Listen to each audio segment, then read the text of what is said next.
Live, Stephanie White insults Caitlin Clark's fans. They're just kids.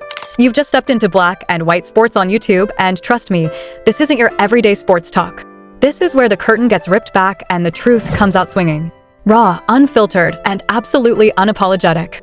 We're drilling straight into the stories that actually shake the game, uncovering the angles everyone else is too scared to touch. Studs. All right, black and white sports supporters. Well, I'm always talking to you guys about agenda in the WNBA, particularly when it comes to a coach of the Indiana Fever, Stephanie White. And, well, some more comments have come out by way of this interview she had with Sue Bird. And we're launching straight into chaos, because Stephanie White just detonated a bomb in the middle of the WNBA landscape. The Indiana Fever head coach didn't tiptoe or hint. She openly branded a huge portion of the league's rapidly exploding fan base as toxic. Let that sink in. She wasn't calling out random hecklers or the faceless trolls lurking online. No, she fired directly at the newcomers. The very wave of fans whose wildfire energy, sparked largely by icons like Caitlin Clark, practically dragged this league back from the edge of irrelevance. The nerve of attacking the one force keeping your sport alive sent tremors ripping through the entire community. And the league office? Silent. Absolutely silent. A level of inaction so baffling it felt like abandonment. This wasn't some casual critique, it landed like a personal assault. And predictably, the blowback was instant, furious, and unforgiving, igniting what now feels like the opening battle in a full-blown power struggle inside the WNBA's circles. And, well, some more comments have come out by way of this interview she had with Sue Bird, and it's laced with, well, it's laced with the agenda, the very agenda I keep talking about.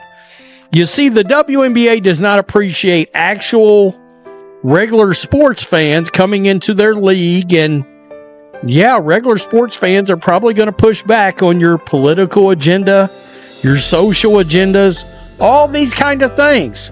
Sports fans don't need to see it. They don't want to see it. Spark that set this entire firestorm ablaze erupted during White's appearance on the Bird's Eye View with Sue Bird podcast. What started as a simple question about the improvements she'd like to see in the league spiraled fast. Instead of highlighting upgrades to the WNBA itself, White swerved straight into a pointed, unmistakable rebuke of fan behavior. But here's what really matters. Her words didn't land like a random slip-up. They echoed something far larger, a growing tension many fans have felt simmering beneath the surface of the WNBA for a while now. It's becoming harder to ignore the sense that the league, intentionally or not, seems increasingly uneasy with traditional sports fans, especially the ones who voice questions or challenge the league's chosen narratives. And this widening rift is turning into a dangerous fracture, pushing the organization further and further away from the very supporters it needs most to survive. My issue with this is, if you're a regular sports fan, you're now toxic because you don't want to hear about their political agendas and their causes.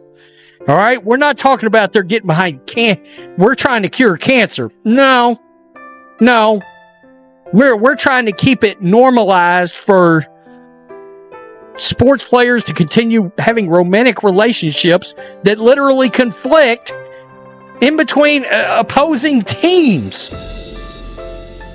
Which, by the way, because of gambling, is shocking. And this is the moment the fault lines really start to split open. Stephanie White's comments unveiled a contradiction so sharp that fans felt it instantly.